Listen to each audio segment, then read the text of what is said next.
lo que dio origen a esta ley 3364. Y ahora vamos a hablar ya de los criterios. Así que el día de hoy va a ser una clase también mucho más práctica, sobre todo enfocada en los criterios. Voy a necesitar su participación, así como hemos trabajado la clase pasada de manera muy activa, muy dinámica. Hoy vamos a hacer la comparación de las diapositivas con el contenido del propio protocolo en el que se determinan algunos criterios importantes, criterios ya resumidos para que a usted les sea mucho más sencillo. Bien, vamos a dar inicio ya a la clase. ¿Me indicas? Ya se realizó la presentación, ¿verdad? Para compartir ya Eh, pantalla. sí, sí, doctora, ya podemos iniciar. Ok, vamos a iniciar entonces. A ver, vamos a ver, ¿dónde nos quedamos? Aquí está.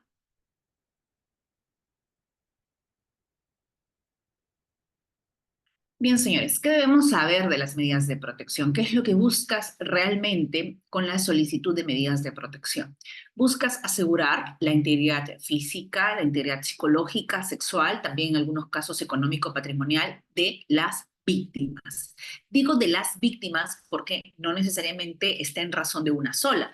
Puede ser que el caso se plantee a nivel judicial relacionado con el típico caso de violencia contra la mujer, pero que esta mujer tenga integrantes del grupo familiar, dependientes, hijos, por ejemplo, menores de edad.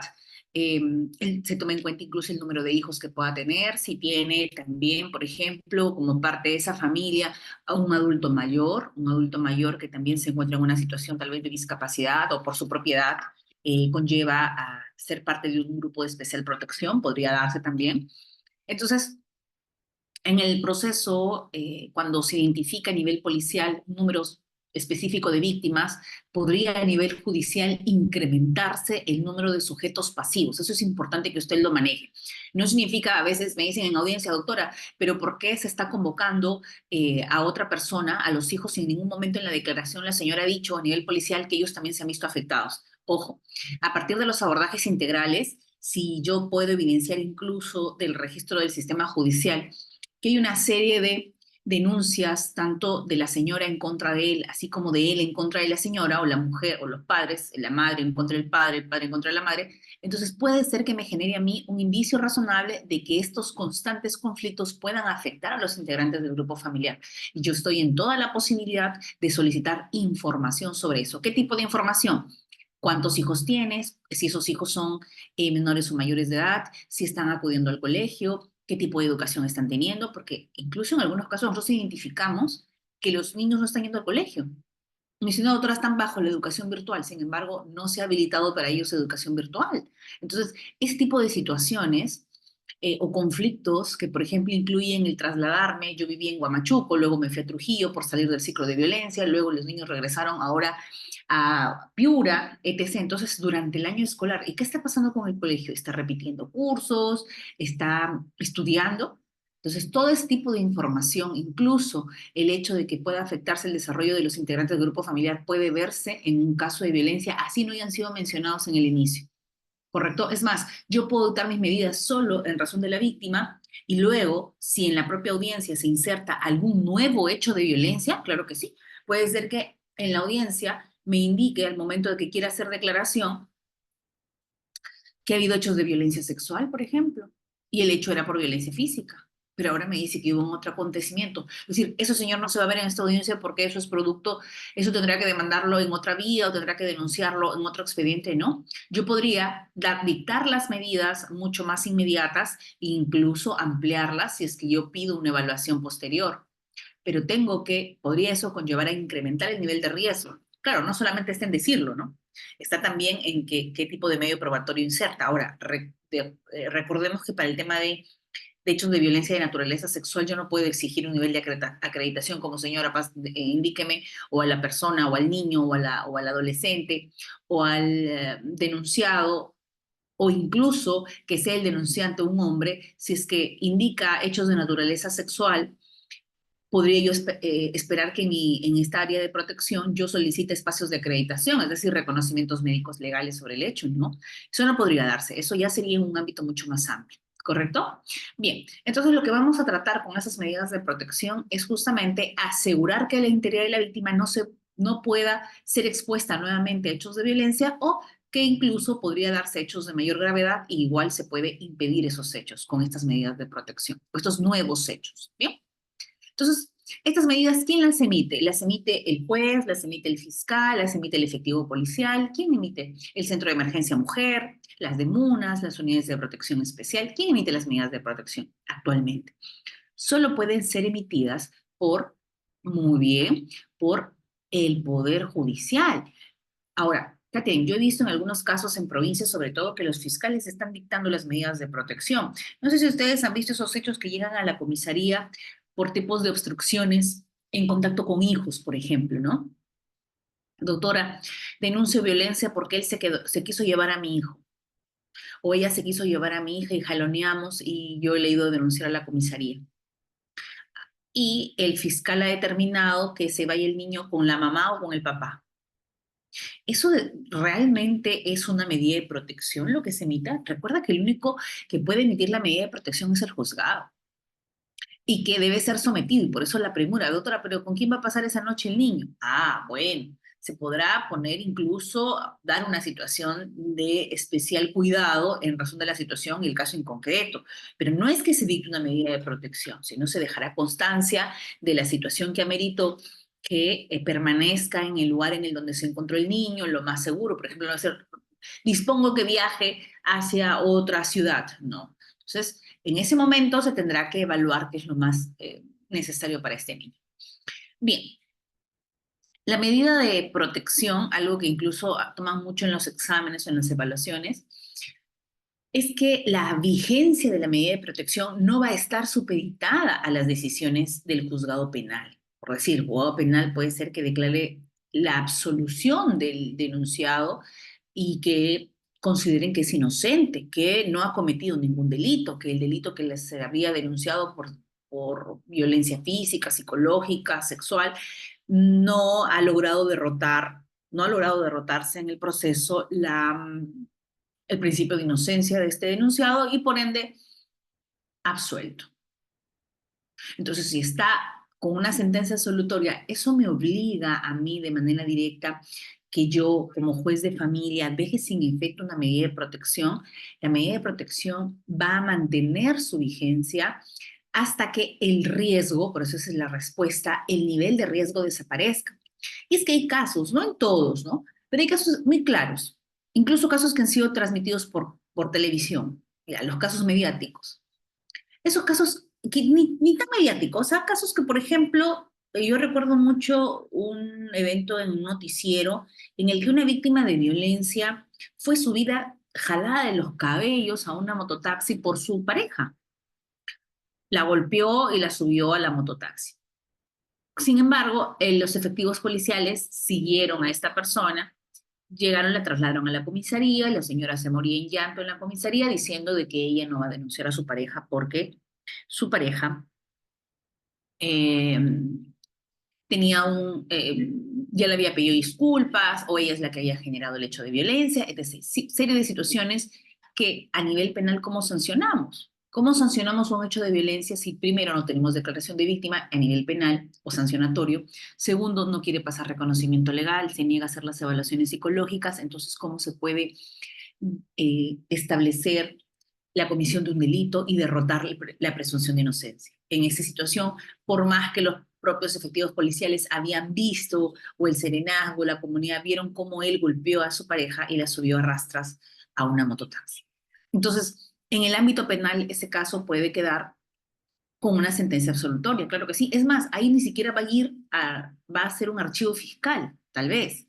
Ahora, el tema es qué es lo que va a pasar con las medidas de protección. ¿Las medidas de protección se van a dejar sin efecto porque hay una sentencia absolutoria? No. La sentencia absolutoria puede ponerse en conocimiento del juzgado y el juzgado ahí está, César, pone en conocimiento al juzgado de la existencia de una sentencia absolutoria si tú eres abogado del denunciado y dice, señora juez, mire, mi patrocinado ha sido absuelto, siempre confiamos en la inocencia de mi patrocinado y acá está la sentencia. O acá está el archivo fiscal, por favor solicito que deje sin efecto sus medidas de protección.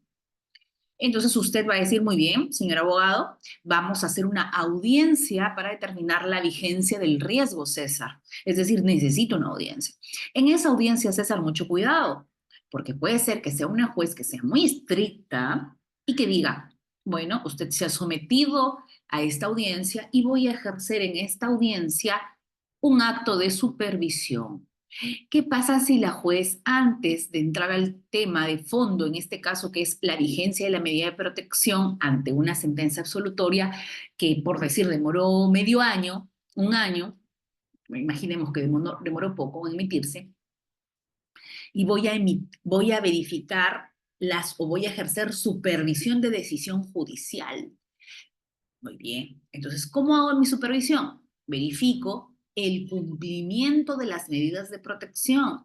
Dentro del cumplimiento de la medida de protección, yo ordené, imaginemos, terapia reeducativa con un apercibimiento, bajo apercibimiento de ser denunciado por el delito de desobediencia a la autoridad.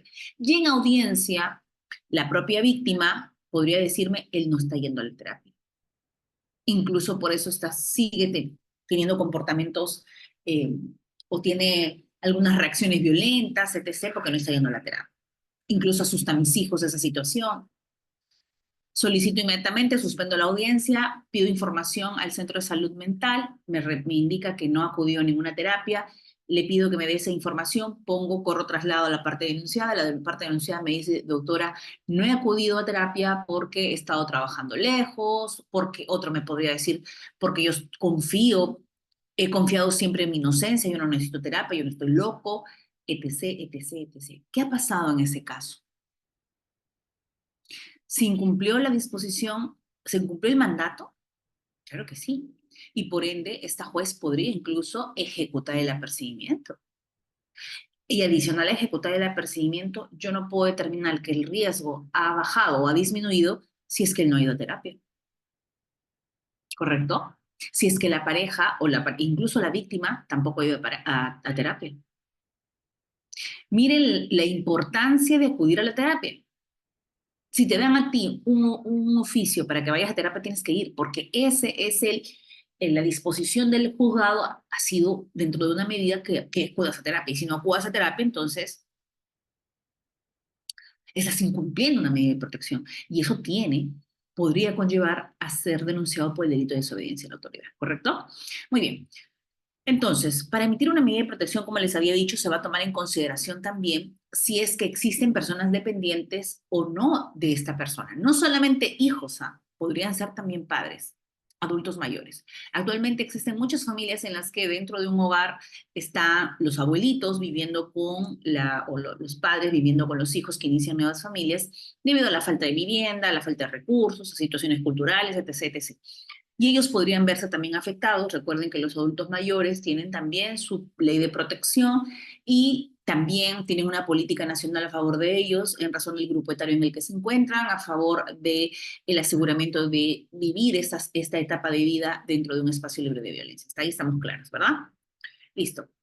Ahora, estas medidas, y aquí viene justamente el desarrollo de la clase de hoy, deben ser idóneas para proteger el riesgo en que te encuentras y también podrías dictar medida cautelar. No solamente puedes dictar medidas de protección contenidas en prohibiciones, sino también puedes dictar cautelares. Doctora, ¿qué tipo de cautelar puedo emitir? Señora, usted puede, señor, o señora, cualquiera de los dos, o doctor, usted puede solicitar al juzgado cualquier medida cautelar contemplada en el Código Civil, en el procesal civil, cualquiera.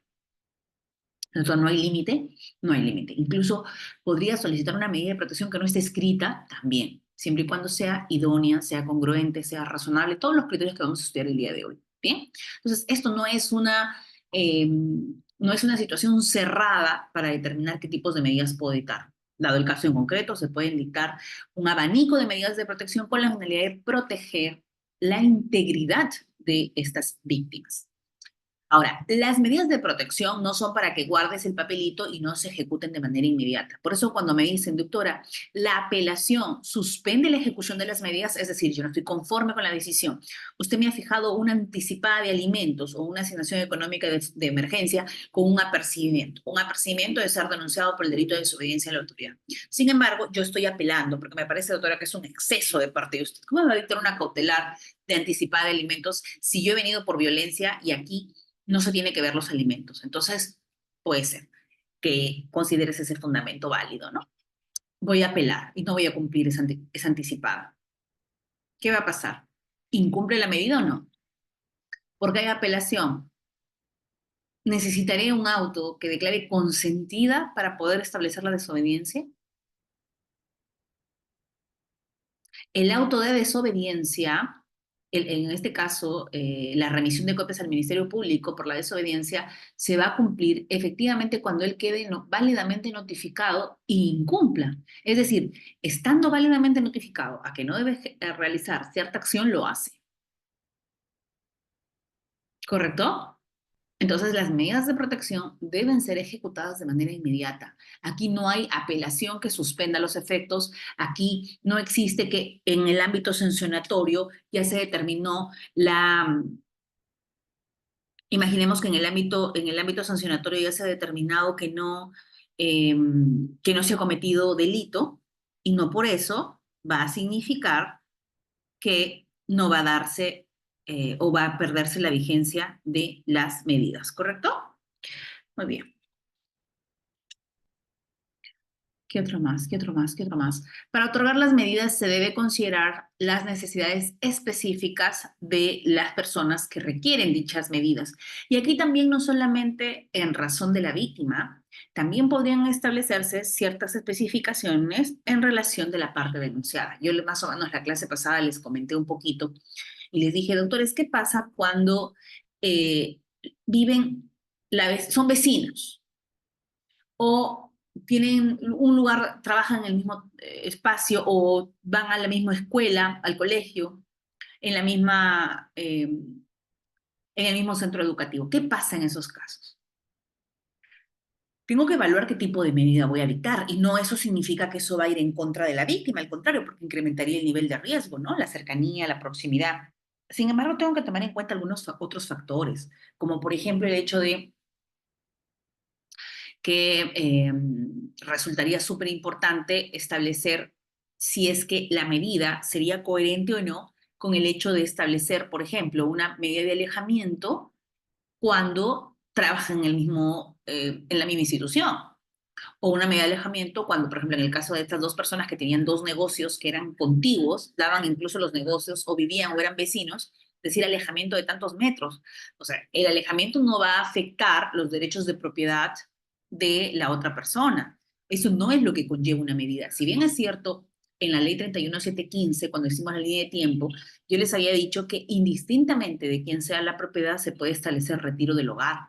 Pero recuerda que el retiro del hogar es dentro de una relación de pareja o dentro del retiro de hogar de la persona que estaría hasta antes del hecho cohabitando dentro del mismo espacio. Yo no puedo determinar retiro de una casa que no es la casa que es hogar conyugal o que es el caso de, por ejemplo, padre e hijo, que es el hogar. Eso es lo que yo tiene que entender, porque a veces me piden eso, me dicen, doctora, y miren, yo les pongo el panorama mucho más claro. Si yo empiezo a dictar alejamientos y prohibición de acercamiento, ¿ya?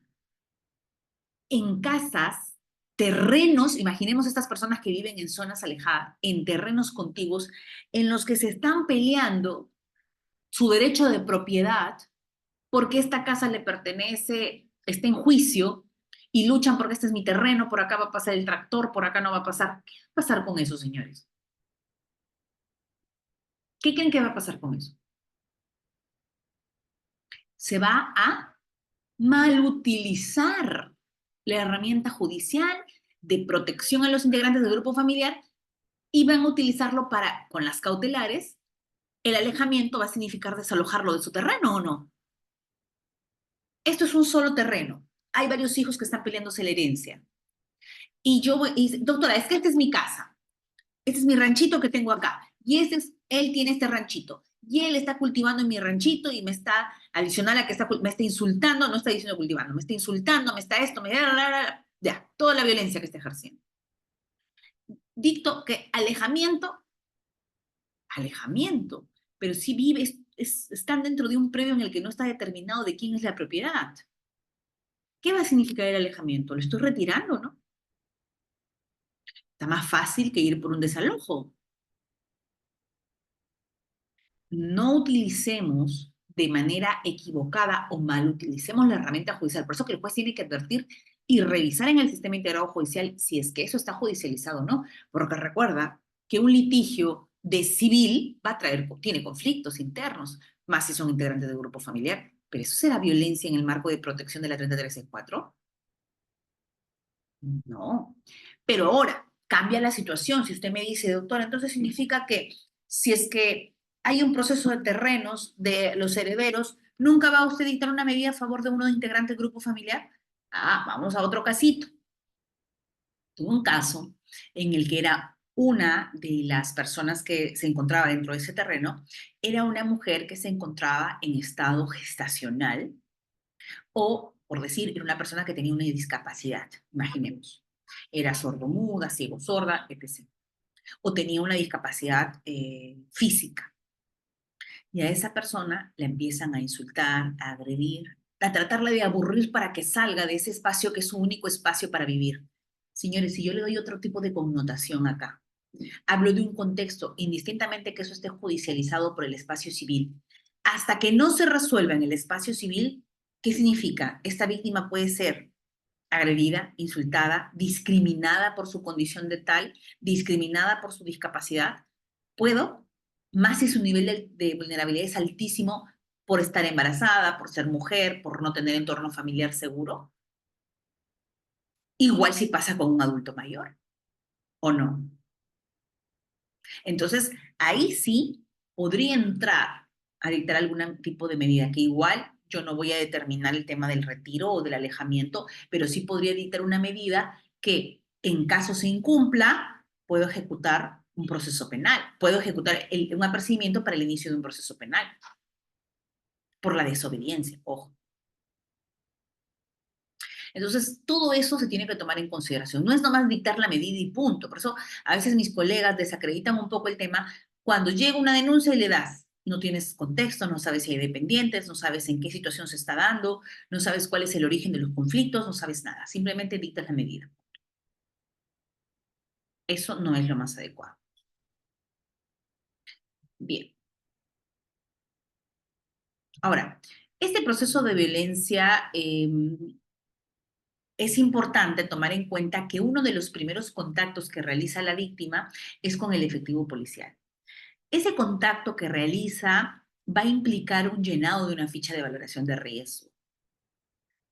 Obviamente el efectivo policial puede llenar la ficha. Señores, ¿quién más puede llenar ficha de valoración de riesgo? ¿Solo la policía? ¿El centro de emergencia mujer llena ficha o no? ¿Qué dicen ustedes? ¿Sí o no? A ver, respondan.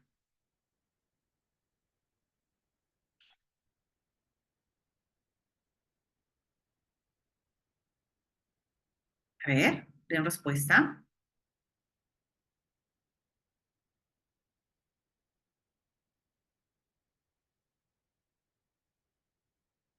¿El centro de emergencia mujer llena ficha de riesgo? ¿Ficha de valoración de riesgo? A ver.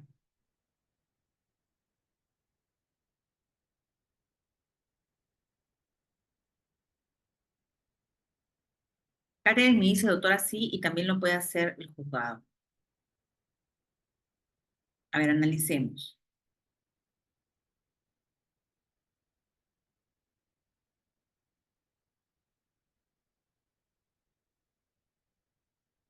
Señores, la ficha de valoración de riesgo solo puede ser llenado por efectivo policial, Poder Judicial, Ministerio Público.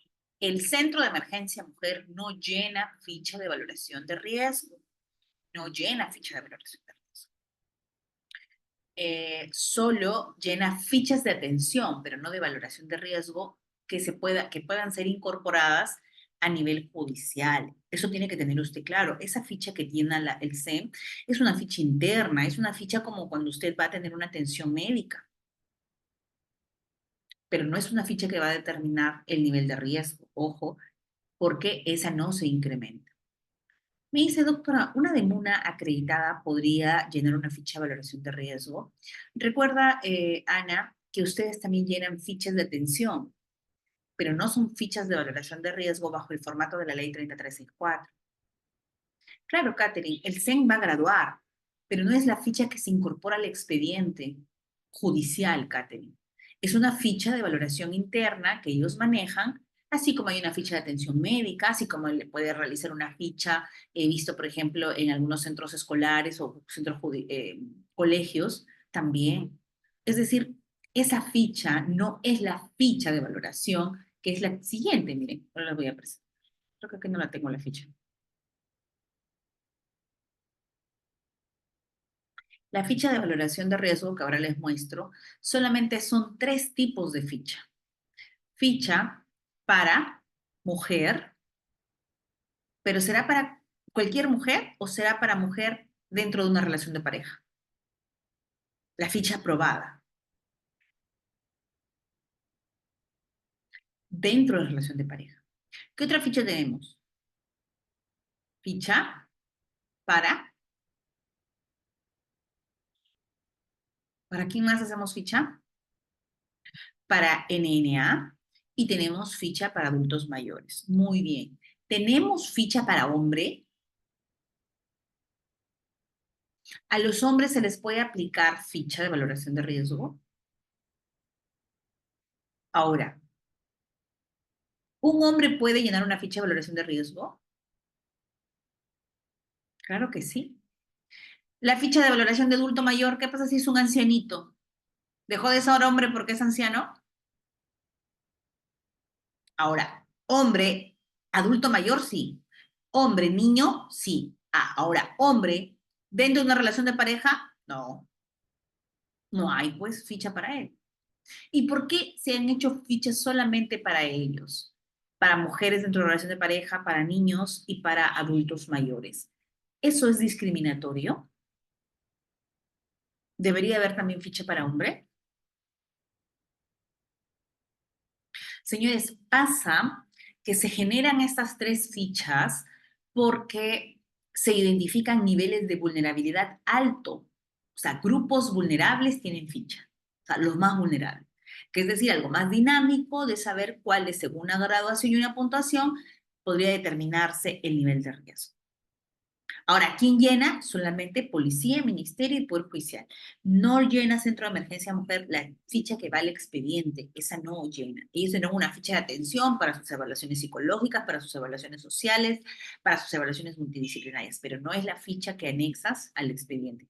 En la de MUNA, la ficha que realizan de entorno familiar, de todo lo que requiere, es para que pueda tal vez en la de MUNA establecer un estudio del caso o el mejor estudio del caso según una gradualidad que ellos puedan tener, pero no es la gradualidad que se anexa para determinar como instrumento de medición del nivel de riesgo a nivel judicial. Recuerda que esta actuación es policial y que luego se anexa a nivel judicial, ¿correcto? Es el primer contacto que se tiene con víctima y su aplicación justamente va a estar orientada para que la medida de protección sea lo más cercana al riesgo identificado.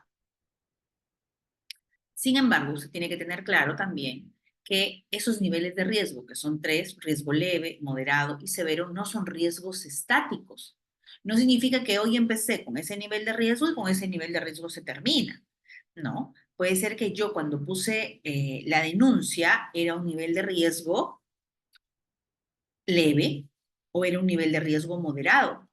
Y posterior a eso, el nivel de riesgo puede ser o puede haberse incrementado. El nivel de riesgo puede moverse en razón, como es dinámico, puede moverse o puede cambiar de un día para otro o en cuestión de horas o podría cambiarse en el tiempo, en meses, en años, claro. El nivel de riesgo no va a ser algo estático. A veces cuando me preguntan, doctora, que el nivel de riesgo con el que se denunció es con el que debe resolverse. ¿Y qué pasa si en audiencia o hasta la audiencia ya me indican algunas situaciones como, por ejemplo, que ha habido amenazas de muerte, me muestran audios de esas amenazas o videos o nuevos hechos de violencia entre el hecho denunciado y el hecho para resolver? Entonces, ese nivel de riesgo no va a ser estático. Me dice, doctora, en el acta de denuncia policial que recibe de violencia familiar, ¿va con informe y otro va, claro que sí, Alex. Pasa que a nivel de la ley 30.364 existen dos ámbitos, el ámbito de protección y el ámbito de sanción. Creo que con ustedes los he visto. Esto está acá. A ver. Ahí está. Dos ámbitos, el ámbito de protección y el ámbito de sanción. Ahí está incluso en amarillo, no sé si lo logras ver, dice, una vez hecha la denuncia, van a partirse en dos ámbitos, ámbitos paralelos o ámbitos, paralelos o por ámbitos, como usted quiera llamarlo. Ese archivo, esa denuncia a nivel policial, ahí está en amarillito, no sé si lo logras ver, va a ir a lo verde y va a ir a lo naranja al mismo tiempo. Es inmediato. Por eso a veces cuando me dicen, doctora, ya que usted dictó su medida de protección en el juzgado, ya no lo envía a penal, porque ¿para qué lo va a remitir al fiscal? Ya aquí ya el señor ha dicho que va a cumplir lo que usted ha dicho, va a ir a terapia, ya no lo va a volver a hacer, ya no lo pase a penal para que no le genere mayor perjuicio a él.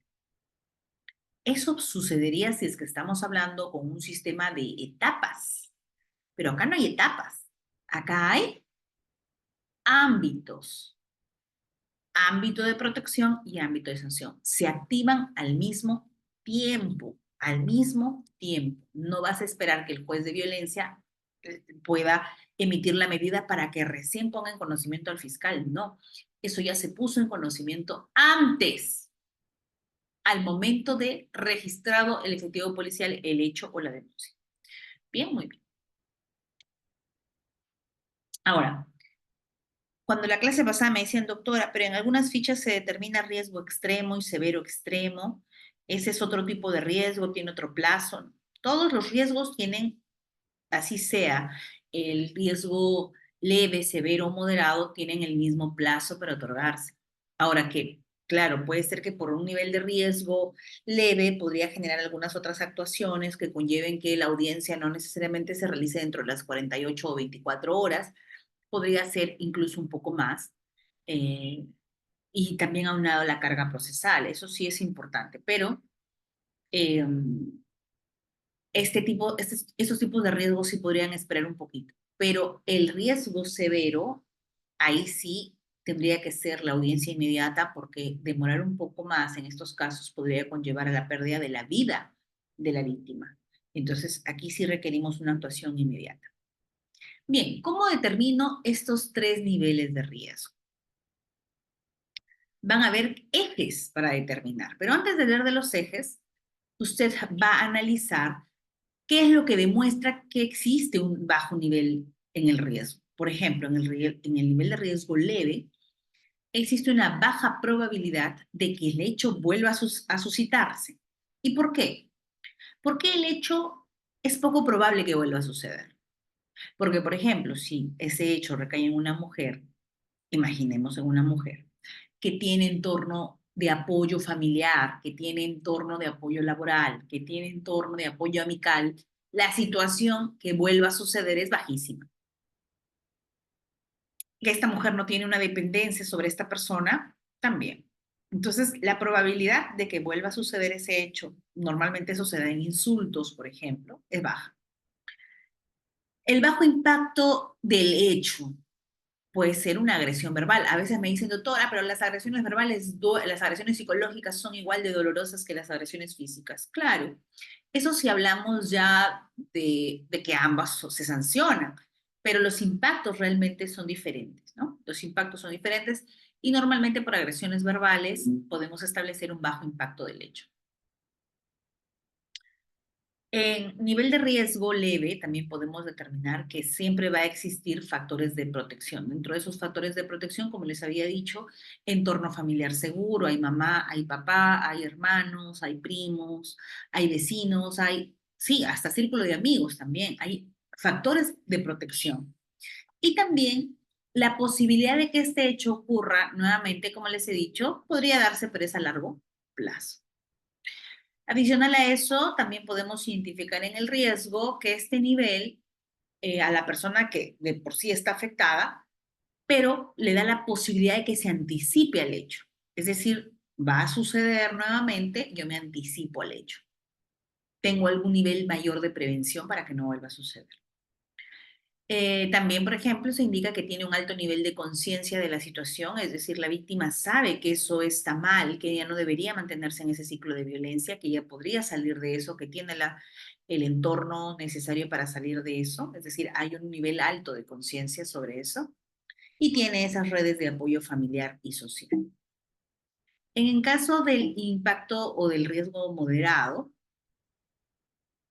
aquí se determina que existe también una baja probabilidad que vuelva a suceder, pero que el impacto que ha generado podría ser un impacto alto. Por ejemplo, en estos casos, ¿no? Yo voy a salir del ciclo de violencia, pero ha habido agresiones físicas y ha habido certificado médico o reconocimiento médico legal con números de días de incapacidad mayor a 2 días, a 3 días, a 4 días, a 5 días. Entonces, el impacto, claro que sí, podría ser bastante alto. Que tú ya no vas a permitir que él te golpea porque la tienes clara, porque vas a salir de ese ciclo de violencia, perfecto. Tienes también algunos factores de protección, pero ya sucedió. Y ese hecho que ha sucedido ha tenido un impacto alto. Ahora, el hecho de que vuelva a suceder también es una posibilidad baja, bastante baja, ¿no? Y también se podría dar a largo plazo, en el caso que se quiera retomar un ciclo. Alex nos pregunta algo importante, doctor, ¿y qué pasa cuando son agresiones mutuas? ¿Puedes medir niveles de riesgo? ¿Puedes emitir medidas de protección cuando hay agresiones mutuas? Señores, recuerden que sobre las agresiones mutuas hay un informe de la Defensoría del Pueblo contenida o realizada en el año 2019, justamente el informe relacionado con el mal uso de la herramienta judicial, en el que determina que las agresiones mutuas producidas o efectuadas por mujeres, o sea, la mujer que golpea, ¿no? Cuando son dentro de relación de pareja, es decir, el señor puede decir, pero doctor, han ido agresiones mutuas, porque ella vino, me jaló, me quitó el celular, entonces yo la golpeo porque ella me quita el celular.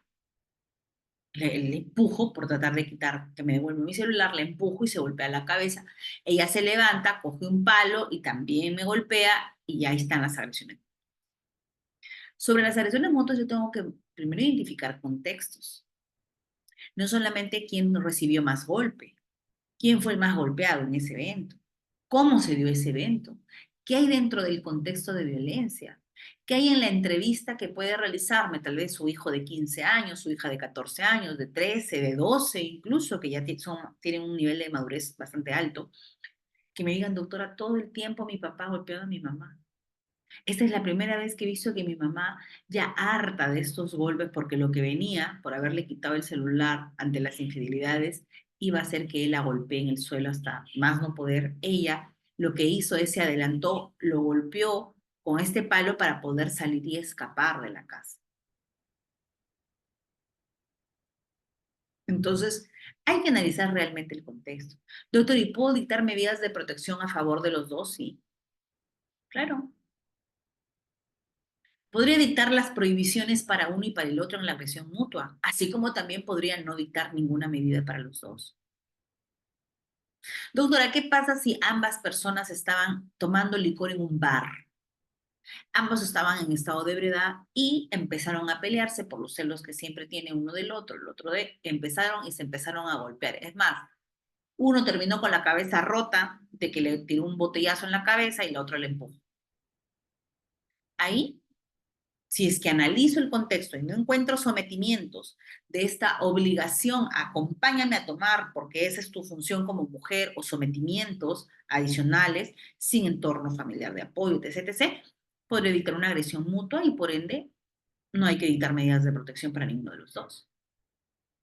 Pero sí podría, en una agresión mutua, dictar medidas de protección a favor de quién, señores. ¿Qué pasa si ellos se matan delante de sus hijos, se agarran a golpes delante de sus hijos o se insultan? Agresiones mutuas, muy bien. Para ellos agresiones mutuas, pero para el adolescente, que ven todos los días que sus papás llegan borrachos y se golpean y agresiones mutuas y no pasó nada, Alfredo. ¿Cómo quedan esos adolescentes, esos niños, que tienen un derecho humano de vivir en un espacio libre de violencia? tengo que dictar a favor de los niños, correcto.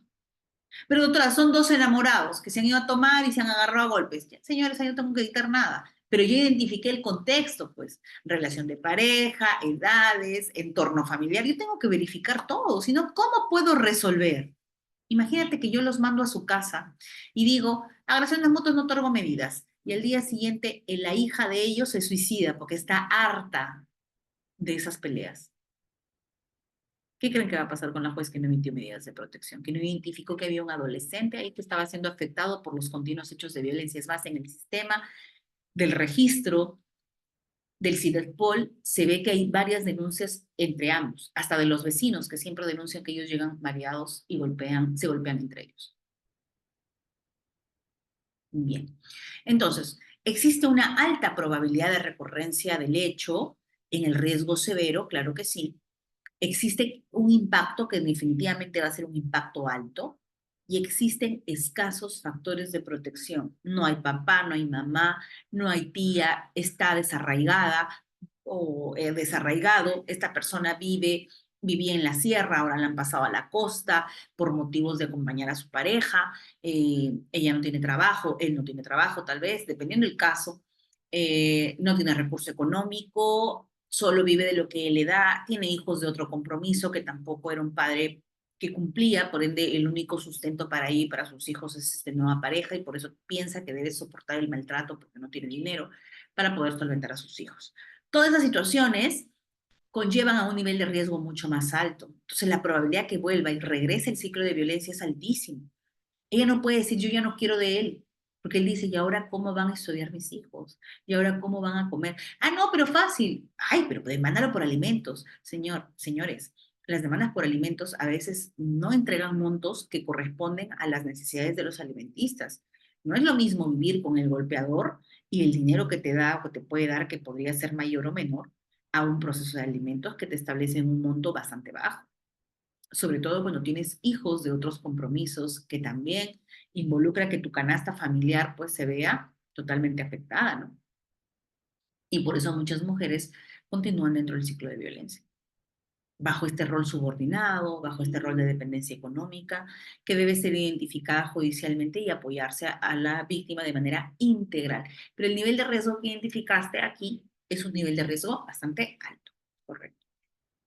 Entonces tú tienes ejes para identificar el nivel de riesgo. ¿Cuáles son esos ejes para identificar? Porque ya te mostré severo, leve y moderado. Pero hay ejes. Estos ejes se van a determinar en dos puntos importantes. Eso te lo van a tomar en los exámenes, eso tú puedes cuestionar en las apelaciones. La doctora Tania ha emitido una decisión diciendo que es riesgo severo. Sin embargo, no ha determinado el nivel de riesgo a partir de la identificación de estos dos ejes. Qué importante, mira. Doctora, pero ¿por qué estaba yo obligada a determinar los ejes? Porque si no, ¿cómo determinas el nivel de riesgo? Si tú no tienes claridad en los ejes para identificar el nivel de riesgo, entonces, ¿qué riesgo me puedes decir? ¿El riesgo que se te ocurra? ¿El riesgo que tú crees? No, acá no estamos hablando para lo que tú crees. Aquí tú tienes que desarrollar estos dos ejes. El eje vulnerabilidad y el eje peligrosidad. Dos ejes. Y aquí lo tengo mucho más sencillo. Dentro del eje vulnerabilidad de la víctima tenemos, por ejemplo, ¿cómo saber que esta persona es vulnerable? Primero tú tienes o puedes revisar la convención, bueno, los marcos internacionales que establecen protección a grupos vulnerables, o también podrías revisar las reglas de Brasilia en el que se determinan cuáles serían esos grupos vulnerables. Pero principalmente, algo que a ti te puede establecer una primera alerta de que es una persona con un nivel de vulnerabilidad bastante alto es el siguiente. La persona tiene respecto del denunciado o de la denunciada una diferencia de edad alta. Y usted dirá, doctora, es que usted no, ¿qué? ¿40 y 20? No, no solamente como relación de pareja. ¿Qué pasa si es el denunciante o la víctima, un niño de 8 años, y el denunciado es una persona que puede ser su papá, puede ser su tío, puede ser su sobrino, puede ser su primo, perdón, sobrino, puede ser su primo, puede ser el vecino, el inquilino, con una edad mucho mayor? La edad también se puede determinar como uno de los Puntos para determinar la vulnerabilidad de la víctima. Primero, la edad en la víctima. Si es niño, de por sí, por estar en ese grupo de especial protección, ya tiene un nivel de vulnerabilidad alta. Solo por ser niño. Solo por ser niño ya tengo la obligación de creerle, 9 en punto, en cierta manera, lo que él dice a partir de su declaración. Doctora, él me pega. Pero ¿cómo es que ejerce esa violencia? Todos los días va a tu casa, empieza a contar una narrativa. ¿No pasa que cuando yo me levanto, esta persona viene y me castiga porque dice que yo como mucho, que eso es la comida de su papá, como es mi primo, puede ser, y él dice no, me insulta, me dice tú eres un gordo. He tenido este tipo de casos también. Agresiones de integrantes del grupo familiar. eh, Siente o empieza a tener reacciones ansiosas, a tratar de levantarse más temprano para no coincidir con él, a no tratar de entrar, perturba la tranquilidad de un libre desarrollo dentro de un espacio libre de violencia para un niño, dentro del hogar. Insultos, tuvo un caso incluso hasta de una señora que era su tía de un niño, que no quería que él vea o se acueste en un mueble que consideraba ella era de ella, y que ese espacio para ella era su espacio de lectura de ella. No tenía por qué este niño sentarse ahí, pese a que todos vivían en la misma casa. Y no había una determinación de espacios. Coge el mueble y en su delante del niño lleva el mueble, que es como un silloncito, y lo quema delante del niño. Ahí está el mueble quemado. ¿Cuál es el impacto que va a recibir ese hecho en el niño? Totalmente negativo, ¿verdad? Ver quemar el mueble, que considera era suyo el niño, si no tengo una boleta, una factura, y un espacio de violencia en el que si tú haces eso, la consecuencia es quemo tus cosas. Un miedo terrorífico a este integrante del grupo familiar. Entonces, vulnerabilidad por edad del niño, claro que sí. Por la edad yo puedo determinar en qué grupo vulnerable está. Imaginemos que es un adulto mayor, respecto de sus hijos.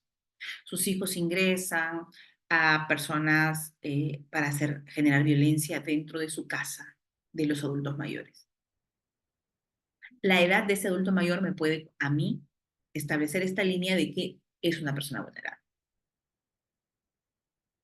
Imaginemos ahora un adolescente de 16 años que tiene ya un hijo con una relación de una persona de 40 años que está viviendo ya en la casa de esta persona de 40 años, está siendo sometida, dejó de estudiar, está atendiendo al niño, se dedica a atender al niño. Entonces, esa diferencia de edad podrá marcar un nivel de vulnerabilidad mayor adicional a que ella es un adolescente. Claro que sí, ¿verdad? Claro que sí. Entonces, el componente edad, señores, para la vulnerabilidad, que es lo primerito que se le pregunta en audiencia. ¿Qué edad tiene, señora, denunciante o denunciado? Señor, ¿usted qué edad tiene? Al niño, ¿qué edad tienes? La edad es un primer componente de evaluación de vulnerabilidad. Muy bien. Otra cosa que puede determinar la vulnerabilidad. Ay, ¿qué pasó? Pausa, dice. ¿Qué pasó? ¿Qué pasó? ¿Qué pasó? A ver. Se fue mi pantalla. Ahí está. Entonces, otro punto importante para determinar si es que hay vulnerabilidad y no, y que algunos casos que aparentemente no deberían ser tratados dentro del ámbito de protección pueden hacer que ingrese. Ya les he dicho, por ejemplo, el hecho de la lucha de estos terrenos o los espacios o conflictos que realmente no están tan ligados al ámbito de protección, pero identificamos una persona que dentro de esa situación conflictiva tiene una discapacidad y que está siendo atacado por su discapacidad. No significa, señores, pregunta, ¿una persona con discapacidad jamás será denunciada? ¿Qué pasa si a una persona le falta o tiene limitación de movilidad? ¿Y puede ejercer violencia o no? Puede tener su pareja, que es una mujer que no tiene ninguna discapacidad y está siendo sometida por esta persona con discapacidad. Claro que sí. No porque tiene discapacidad no va a ejercer violencia. O no porque es un adulto mayor todos los adultos mayores son víctimas. No hay ningún adulto mayor que se pueda convertir en agresor. Tenemos que analizar bien. Ahora, cuando son víctimas, tenemos que determinar si realmente es por su edad, por su condición de tal, porque decir, ¿todas las mujeres son víctimas? No.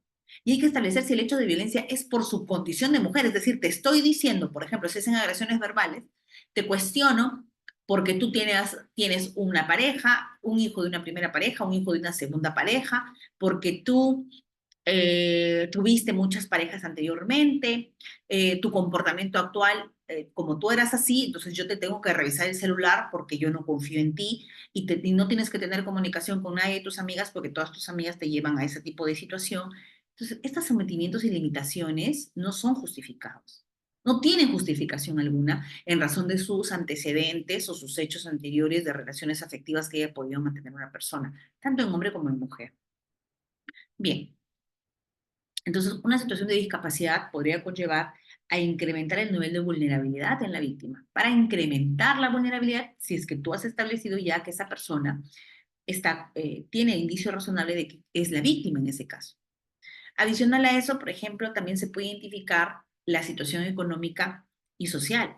Por decir, la situación económica de pobreza o pobreza extrema puede incrementar el nivel de vulnerabilidad de una víctima. Claro que sí. ¿Será lo mismo que tú ejerzas violencia sobre una persona que tiene una dependencia económica respecto al denunciado porque no tiene trabajo, no tiene, y no porque a veces decimos, ¿no? Ay, que son holgazanas, pues, o son holgazanes, no quieren salir a trabajar, entonces por eso tienen que depender de un hombre. Qué fea esa situación. Juzgamos incluso, ¿no? Entonces, ¿qué hay detrás de eso? ¿Qué hay detrás de una persona que no está ejerciendo o está generando ingresos? Tengo que analizar el contexto. No todos los casos son como tú crees. ¿Qué pasa si es una mujer que tiene dos hijos que son menores de edad? Ella quiere salir a trabajar y buscar al menos algo para ella, para comprarse, aunque sea hasta para cortarse el cabello, para pintarse las uñas, por último, si usted quiere decir que ella no hace nada. Pero no puede hacerlo porque lastimosamente el padre de sus hijos le ha dicho, tú no vas a ir a trabajar, yo te voy a dar todo. Bueno, y dice te doy todo, pero realmente no da mucho. Y te limito económicamente con la finalidad de que tú no tengas nunca nada para que nunca lo dejes, pues. Ese es otro tipo de violencia a partir de ejercer roles subordinados. E incluso la víctima tiene que ser sometida a la aprobación del entorno si es que realmente es víctima o no. Debió trabajar, pues. Yo con dos hijos trabajé. Ya, pero tú tenías a quién dejar a tus hijos, pues, ¿no? Para trabajar. Y si no tenías el recurso económico, no, pues trabajas y luego le pagas. Señores, no es tan fácil como juzgar. Hay que analizar bien cada caso en concreto para poder estar. Es más, no siquiera tenemos que justificar eso, pero sí para establecer que la situación económico-patrimonial podría ser que incremente el nivel de vulnerabilidad en la víctima, su condición socioeconómica. Es más, yo he tenido víctimas en audiencia y dice, doctora, yo no tengo papá, no tengo mamá, me abandonaron cuando era niña.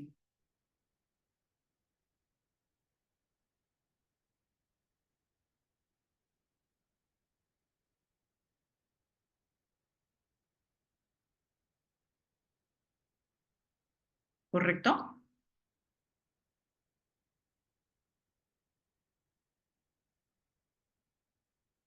A ver, otro punto, por ejemplo, existen personas dependientes de la víctima. Tiene más de un hijo, tiene dos, tres. Yo he tenido casos de verdad que en provincias sobre todo que el número de hijos es bastante alto.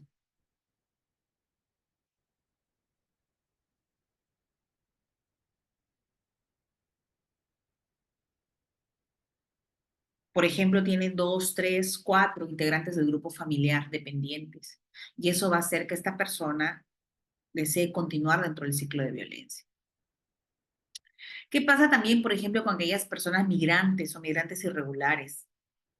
Aquellas mujeres venezolanas, aquellas mujeres ecuatorianas, colombianas, que incluso son sometidas por sus propias parejas al ejercicio eh, bueno, lucran con ellas, ¿no? Hay mucha explotación sexual en el país. Y esas mujeres se ven limitadas e incluso le dicen, si tú quieres dejarme, yo voy a denunciarte porque tú estás acá de ilegal.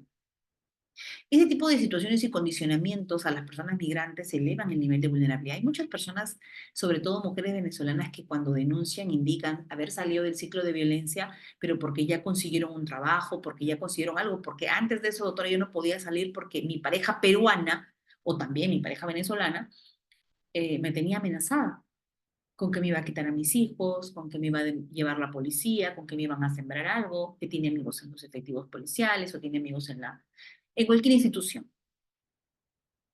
Entonces, eso conlleva un nivel de vulnerabilidad mucho mayor en estas víctimas, siendo personas migrantes. En el caso de los adultos mayores, ya se los he señalado también, y también aquellas víctimas de desprotección. Aquí los que trabajan en unidad de protección especial o los que trabajan en DEMUNAS tienen que tener claro que estos niños que han sufrido violencia durante la infancia, la posibilidad de sufrir violencia en la adultez es altísima. Lastimosamente, los ciclos de violencia se repiten durante la infancia y esa víctima se acostumbra a esa situación de violencia, normaliza situaciones violentas y en la adultez vuelven a ejercer sobre ellos ese tipo de violencia.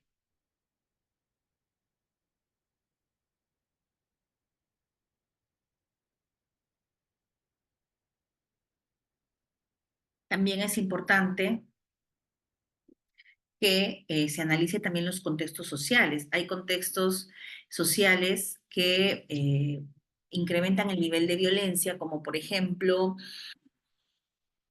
guerras, tráfico, por ejemplo, en zonas en las que hay este tráfico, ¿cómo se dice? Esta deforestación que se da, este tráfico con recursos naturales que conlleva, o zonas en las que hay un alto nivel de grupos que se involucran dentro de zonas específicas, por ejemplo, para fabricar cierto tipo de drogas o para cometer ilícitos respecto a estos conflictos armados, todo eso puede incrementar el nivel de vulnerabilidad de una víctima. No salir de ese espacio justamente porque es una situación en la que la puede poner en un riesgo mucho mayor. Situaciones conflictivas justamente coinciden en el que los niveles de vulnerabilidad se incrementan. Bien, pero yo sé que a ustedes, más que la vulnerabilidad, que es importante, si ustedes son abogados de la parte denunciada, les va a interesar la peligrosidad del denunciado. ¿Cómo es que la autora puede emitir una medida de protección analizando la peligrosidad de la parte denunciada? La parte denunciada, lo primero que se va a realizar es la revisión del sistema integrado en relación a denuncias o procesos judiciales en su contra. De cajón. Recuerda que a nivel policial ya le hacen una búsqueda de cuántas denuncias ha tenido o por qué hechos de denuncia ha tenido esta persona. Eso es lo primerito, ¿verdad? Hechos de parte, él como parte denunciada. Esto es importante, doctora, pero ¿qué pasa si a mí me denuncian? Pero son procesos que luego conllevan a que soy absuelto o que se archivan. Son denuncias falsas, doctora, todas esas denuncias. ¿Por qué usted no valora el principio de inocencia? No hay una sentencia condenatoria todavía. Solo tengo denuncia por tenencia ilegal de armas. Tengo una denuncia por tráfico ilícito de drogas. Tengo una denuncia por robo agravado. Tengo una denuncia por intento de homicidio. Pero doctora, eso está en proceso todavía. ¿Incrementa o no el nivel de vulnerabilidad en la víctima el hecho de que tu pareja no sea un simple mortal, sino que tenga este tipo de antecedentes? Antecedentes, no estamos diciendo que están condenados. Para el eje de peligrosidad, dentro del marco de la 30364, sí es valorado. Sí es valorado el solo hecho del antecedente. Entonces, eso hay que tenerlo claro, ¿correcto? Muy bien. También, por ejemplo, el hecho de la existencia de que ya tengan sentencias de violencia. Sentencias de violencia en el que ya él ha sido sometido y que incluso tiene una sentencia como tal, pero por hechos de violencia. También incrementa el nivel de vulnerabilidad en la víctima e incrementa el nivel de peligrosidad. Recuerda que siempre que se eleve el nivel de peligrosidad en la víctima, en el denunciado, se va a elevar también el nivel de peligrosidad en la víctima. Es decir, ahí sí es directamente proporcional. Más peligrosidad en el denunciado, mayor vulnerabilidad en víctima. ¿Qué pasa si él, ya sea con ella o con otra persona,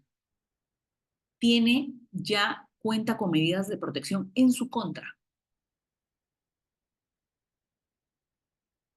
Indistintamente que las esté cumpliendo o no, ya tiene un registro. Peor ahora si las incumple, ya tiene procesos de desobediencia a la autoridad. ¿Incrementa la vulnerabilidad de la víctima? ¿Una persona que incumple medidas? ¿Incrementa la peligrosidad? Sí. Incrementando la peligrosidad, incrementa la vulnerabilidad. Correcto. Ahora, algo que es muy discutido. Doctora, ¿posee o tiene armas de fuego? ¿Qué, doctora? Pero es policía, pues. O sea, tener armas de fuego, si es un efectivo policial, ¿me hace a mí peligroso para el sistema?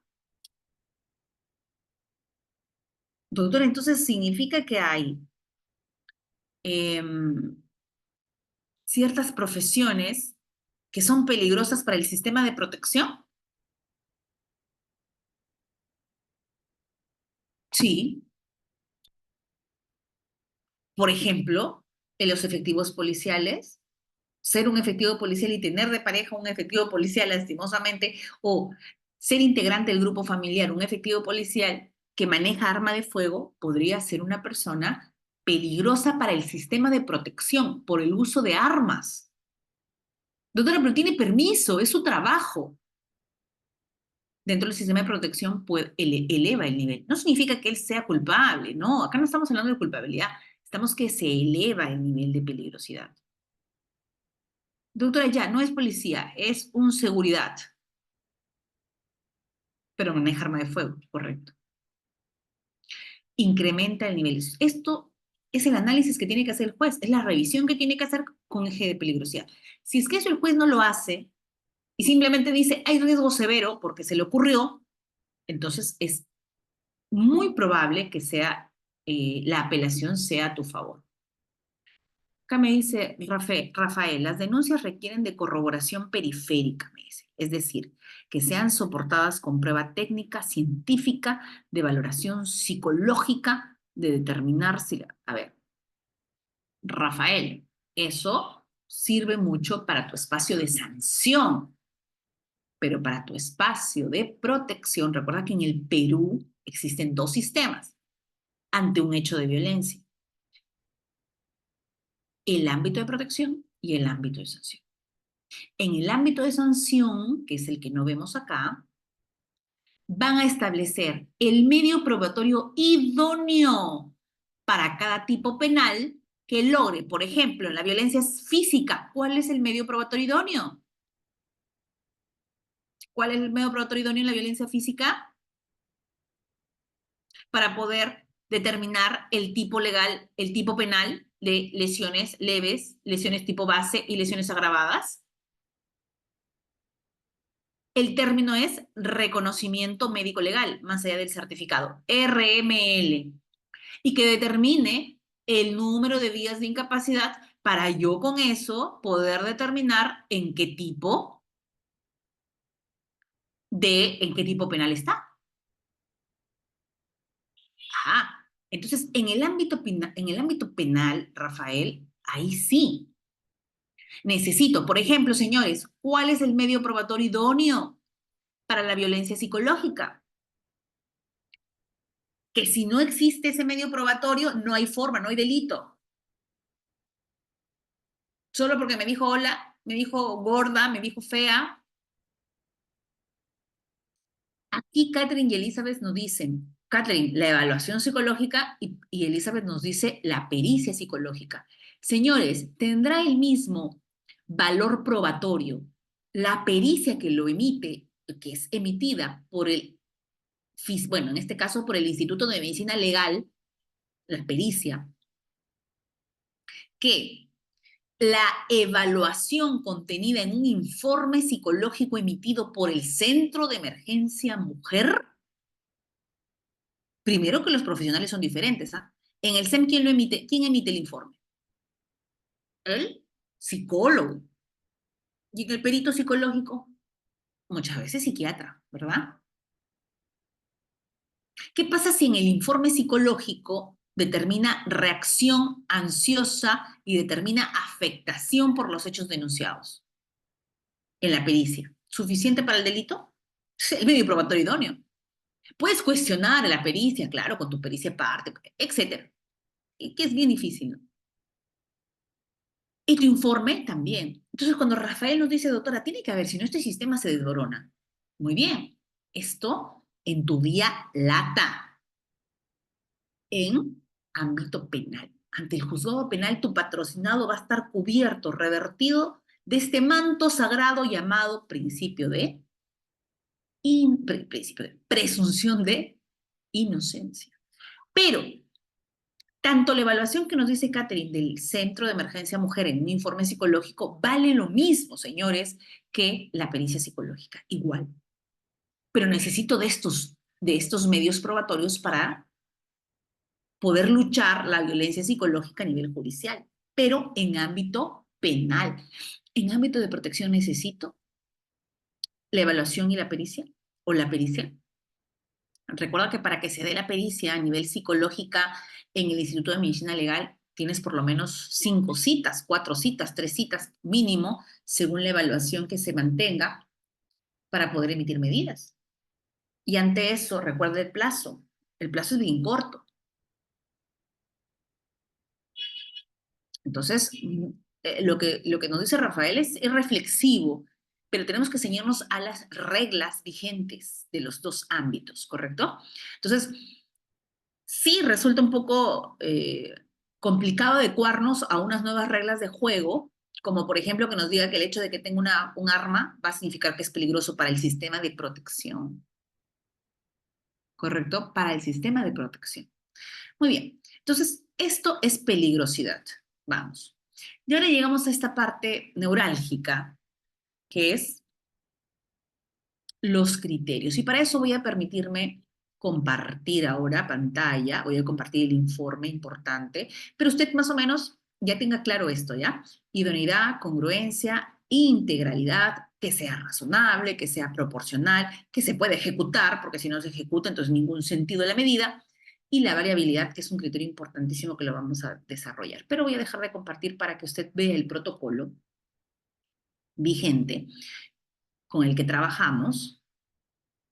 Aquí está.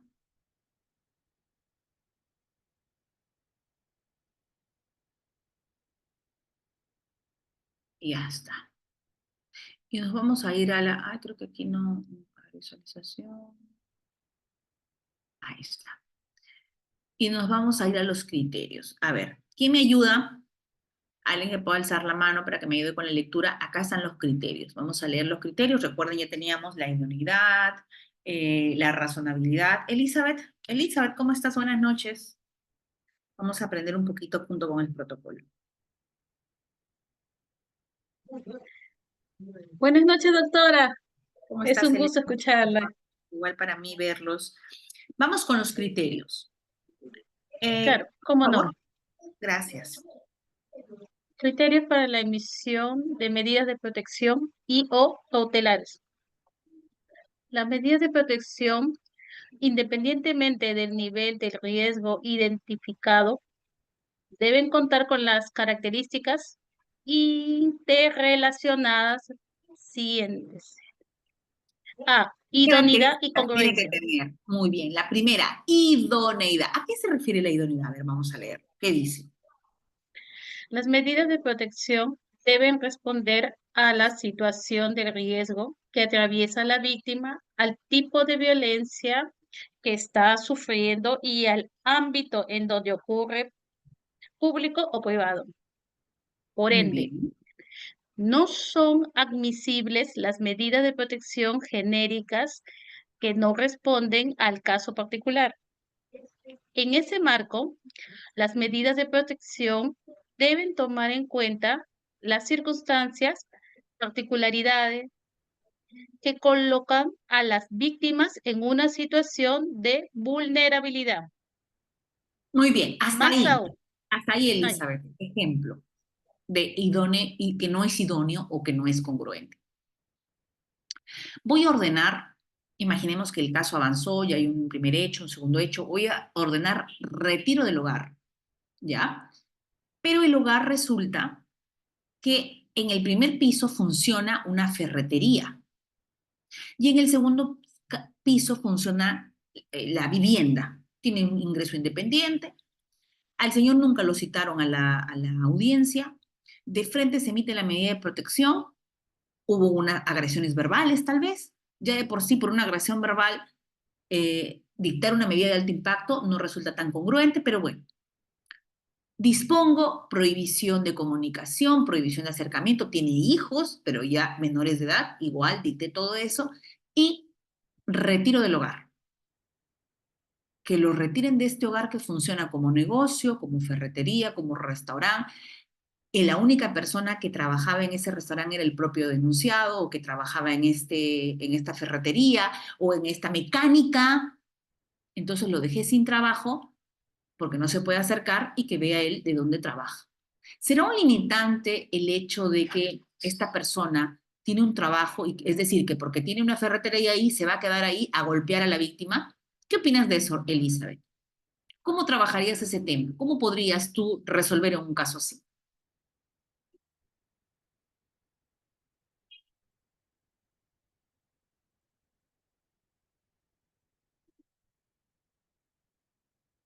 Elizabeth.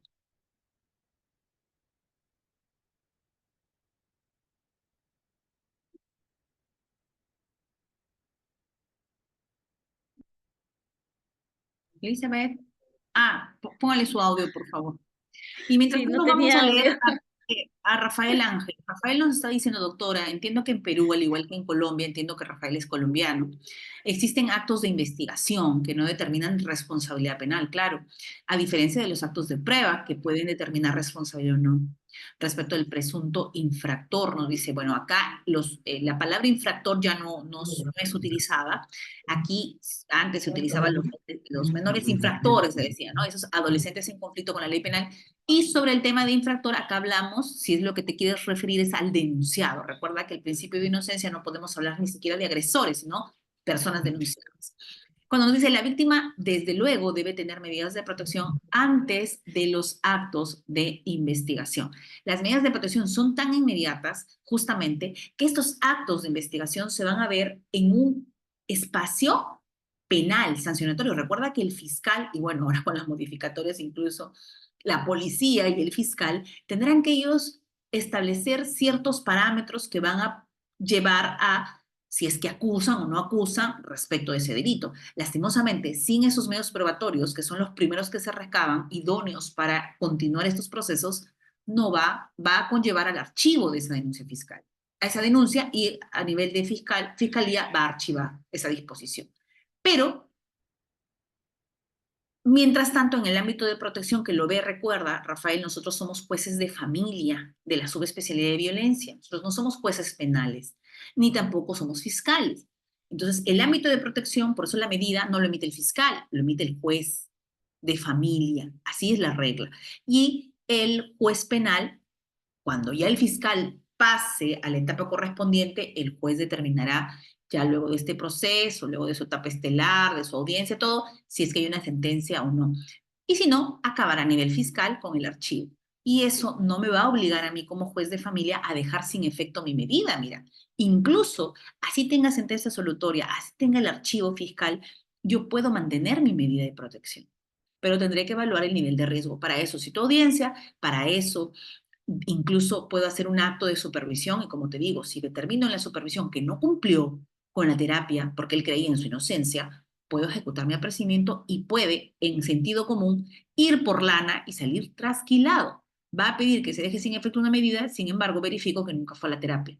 sale trasquilado porque lo puedo remitir los actuados a la Fiscalía Penal para la desobediencia. Entonces, mucho cuidado cuando pedimos eso. Doctora, si se dicta el retiro del agresor del inmueble donde viven y resulta que es impropietario o no. Bien, vamos Elizabeth con tu apreciación y según eso ya damos la respuesta más o menos para que lo tengan clara. Acá no hay respuestas correctas, ¿ah? Acá solo tu apreciación. Elizabeth, creo que le habían quitado el Ah, audio ya. otra vez. Sí, sí, sí. Doctora, como usted está indicando, nosotros tenemos para emitir una medida de protección, tendremos que evaluar exactamente el mismo riesgo que se existe. En este caso, si estamos hablando de una persona que vive en la misma casa, son pareja, entonces la medida no podría ser erradicarlo, ¿no? De la misma casa, porque además si la casa está su trabajo del señor, ¿cómo va a poder subsistir? Y hay que ver también Imagínate, cuál es el riesgo. Elizabeth, que adicional encima le fijo una anticipada de alimentos en un monto de 500 soles mensuales y que lo empiece a pagar hoy. Entonces, o en una semana. Entonces, es razonable esa medida. Y segundo, para que tú me digas, doctora, el juzgado ha determinado el retiro, como también me pregunta Alfredo, recuerda que para el retiro yo tengo que leer la ley 31715. En la ley Ujú. 31715 me establece que el retiro nunca puede ser la medida inmediata, es una medida Es, progresiva.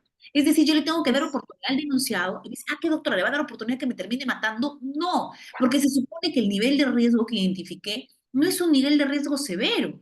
Si hay un nivel de riesgo leve, por eso es importante que cuando tú me lees acá, el hecho de que sea coherente el nivel del riesgo que determinaste con el tipo de violencia. ¿Qué pasa si ese caso era un riesgo leve por una agresión verbal de tipo psicológico?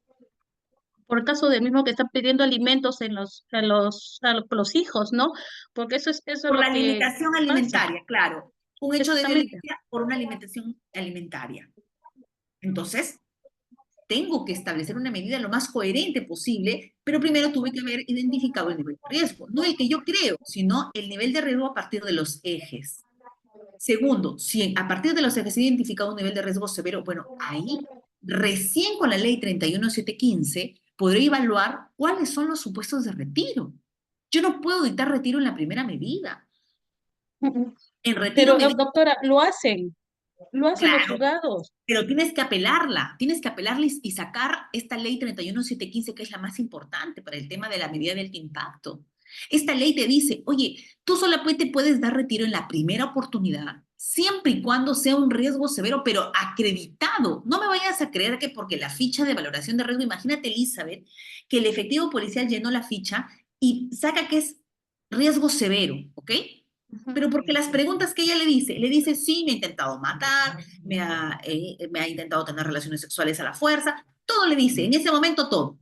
Sin embargo, cuando tú comparas la ficha de valoración de riesgo que ha puesto check, check, check y que la suma ha salido severo, en su declaración policial que acompaña la ficha, dice otra cosa. Sí, no Y concuerda. cuando va a audiencia, nos dice otra cosa diferente. Entonces, si la juez solo por la ficha de valoración de riesgo dictó el retiro, no es severo acreditado ni aquí ni en la China. Eso no Ujú. era severo. Por eso es que yo siempre les digo a ustedes, cuestionen cuando la juez emite una decisión de riesgo severo, prescinde de audiencia, cuando el severo no está, no hay un severo que realmente exista, porque si se fijó solamente en la ficha de valoración de riesgo para decir yo no hago audiencia, usted lo puede cuestionar. Y peor, si no haces audiencia y me emites una medida de alto impacto. Una medida que, por ejemplo, Elizabeth, podría conllevar a desestabilizar totalmente la estructura orgánica de la familia, como por ejemplo la limitación de ver a sus hijos. Si Exacto. yo le prohíbo y lo saco de lo ahí, aparte le prohíbo acercamiento, tiene dos hijos menores de edad, es decir, esos niños se quedaron sin padre también. ¿Y cuál fue el La motivo de esta relación. violencia? Una violencia verbal, una violencia de limitación económica, porque no hubo, tal vez hubieron algunas limitaciones, etc., pero no es determinante. Estas medidas no van a ser coherentes. Entonces, no podemos sacar un formato de medidas y darle como, hay riesgo, hay hecho de violencia, le doy todas las medidas, ¿no, Elizabeth? Porque eso puede ser muy perjudicial para la familia como tal y también como integrantes del grupo familiar. Hay que emitir las Ya, medidas doctora. idóneas. Muy bien, Elizabeth, muchísimas gracias. Gracias Vamos a con usted, la doctora. siguiente, gracias. Vamos con la siguiente eh, Ya estamos con esta idoneidad y congruencia. Ahora vamos con, a ver, ¿cuál es la siguiente? Claro, Michael me dice, doctora, pero ¿qué pasa si hay riesgo constante? Ah, muy bien. Vamos a leer entonces, Michael, la 31715 para que vean el tema del riesgo, ya que me están preguntando en el tema del retiro, ¿ya? A ver, voy a cortar acá, porque es importante, antes de que termine la clase, que usted tenga muy, muy claro el tema del riesgo. Y el tema del riesgo está acá. Vamos a compartir la diapo. Espérense un ratito. Voy a cerrar acá. Esta ley cambia los presupuestos. Vamos acá a la 31715. Un ratito.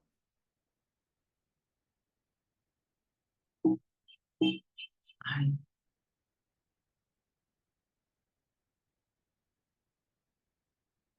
acá no está, esta no está, perdón, perdón. Vamos a mostrar la ley 31715. Esta es la que te va a establecer el nuevo parámetro y tú lo vas a leer conmigo porque yo no quiero que te vayas de aquí pensando de que las reglas siguen siendo las mismas y que los jueces tienen que emitir simplemente porque la víctima dice una cosa. Acá está, acá está, acá está. Un segundito, chicos, doctores, para poder compartir. Acá está. Voy a ponerlo grande ya. Acá está. A ver, señores, ¿algún otro voluntario, por favor, para la lectura?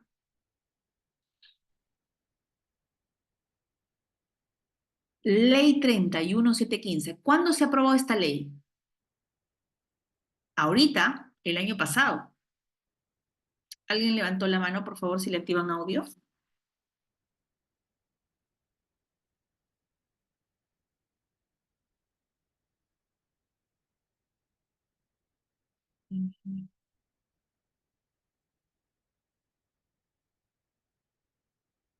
Mari dice, doctora, no están haciendo audiencia. Elizabeth, el 22 de marzo, muy bien. Elizabeth, vamos contigo a leer el artículo, porque no estamos... A ver, activarle a Elizabeth, por favor. El 22 nada más, Elizabeth. El 22 en el Ok, primer... Gracias, Elizabeth. Ay, ay, no de qué. Dice, artículo 22. Ay, ya. Artículo 22. Objeto y tipo de medidas de protección. 1. Retiro del agresor del domicilio en el que se encuentra la víctima, así como la prohibición de regresar al mismo en caso de riesgo severo, acreditado, reincidencia riesgo severo severo. acreditado, dice Elizabeth. Entonces, no es ante Ujú. cualquier tipo de riesgo. Doctora, entonces, si la ficha de valoración de riesgo dijo severo, ¿suficiente? Porque la ficha dijo, No, la ficha lo llenó el policía. Tengo que acreditarlo. Y aquí sí funciona. Para yo dictar una medida de alto impacto, aquí no es solamente el dicho de la víctima. Acá necesito más información. Claro que sí, sí, testigos, documentos, fotos, audios, para retirar del hogar. Ya no es tan fácil retirar del hogar. No debería ser algo tan sencillo como algunos jueces creen que retiro es ya, dale retiro y punto. No. Entonces estamos hablando de un riesgo severo acreditado. Uno. El segundo punto que nos preguntaba, eh, creo que Melina, no, a ver, Michael, creo. Ahí está, Michael, mira. El segundo, considerando cuál es, el segundo punto, perdón, adicional del riesgo severo acreditado, ¿cuál es, Elizabeth? reincidencia. La reincidencia, ojo Michael, no es una reincidencia en el ámbito penal, ¿ah? Porque recuerda que en el ámbito penal se cuestiona mucho si la reincidencia implica incluso un ingreso al establecimiento penitenciario y una salida por papeleta de excarcelación. Es decir, que haya tenido pena efectiva, una sentencia condenatoria con pena efectiva por el delito. Imagínate, y que luego de eso incumpla y vuelva a generar un nuevo hecho de violencia, posterior a haber salido del penal. En el ámbito penal, eso sería reincidencia para algunos entendidos en el derecho, pero no es la reincidencia que en el ámbito de protección se evalúa.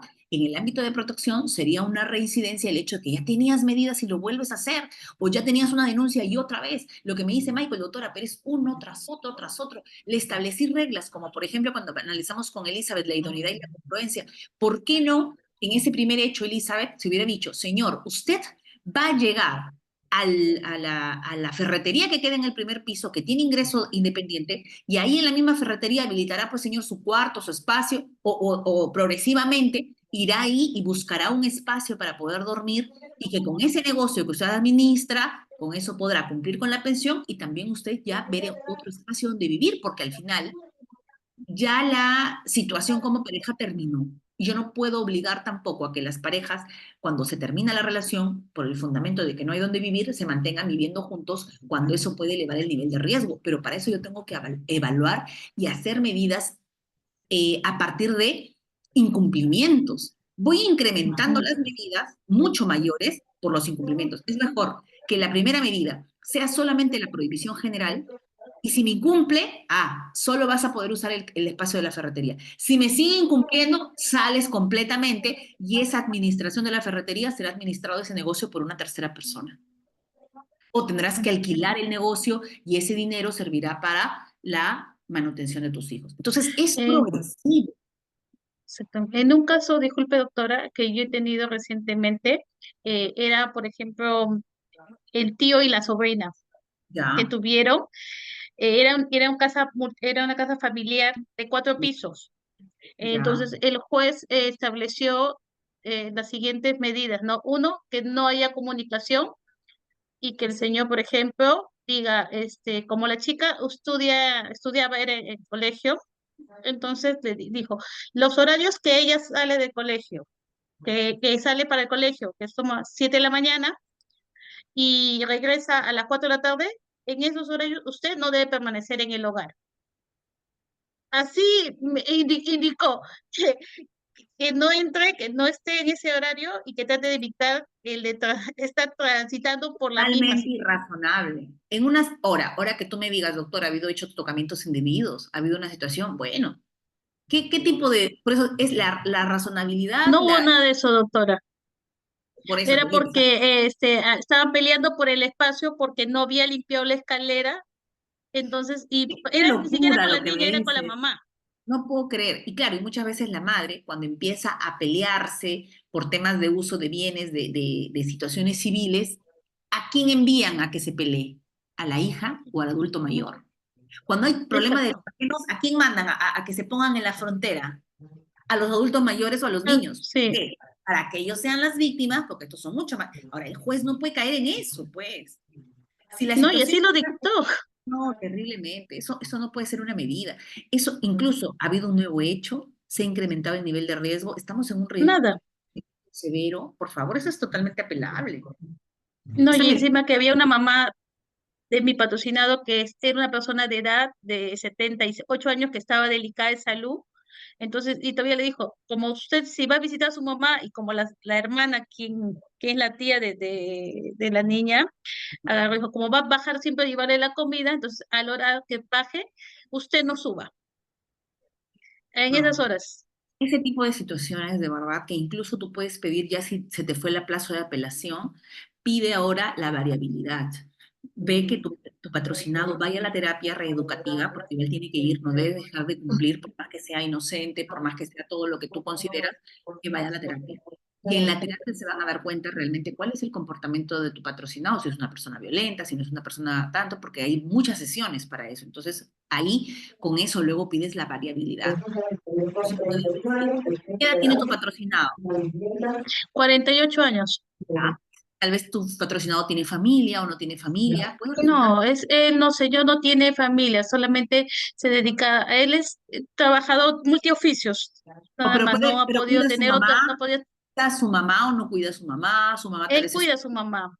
Ya, entonces ahí, la variabilidad tú enfócala a partir de que esas prohibiciones estaría teniendo un impacto negativo en este adulto mayor, que es la madre. Este adulto mayor que en esas horas que necesita que él suba, él no puede atenderlo porque tiene miedo a cruzarse porque no vaya a ser que usted la denuncie por desobediencia, doctora. Mire, mi patrocinado ya ha ido a terapia. Aquí está el informe.